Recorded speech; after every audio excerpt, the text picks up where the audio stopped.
Hello guys, நான் உங்கள் கவி. இன்றைக்கி நம்ம எங்கே போகிறோன்னா யூனிவர்சிட்டி போகிறோம். அதுவும்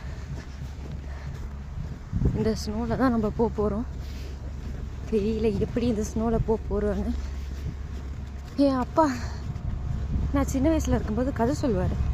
நான் ஸ்கூலுக்கு அப்படி போய் படித்தேன், இந்த பஸ் ஏறி இங்கிட்டு போய் இப்படி படித்தேன் அப்படிலாம் பயங்கரமாக சொல்லுவார். இன்றைக்கி எனக்கும் என் பிள்ளைங்க கிட்ட சொல்கிறதுக்கு கதை கிடச்சிருக்கு. இப்படி நானும் போனேன், பனியில் நடந்தில்லை உருண்டி இப்படிலாம் நான் போய் காலேஜ் போனேன் அப்படி சொல்கிறதுக்கு எனக்கு ஒரு கதை கிடச்சிருச்சு காய்ஸ். அப்போ நிறைய இதெல்லாம் பண்ணி தான் எப்படி போக போகிறேன்னு தெரில. பார்ப்போம். காலேஜ் போயிட்டு கூப்பிட்றேன் காய்ஸ். பாய்.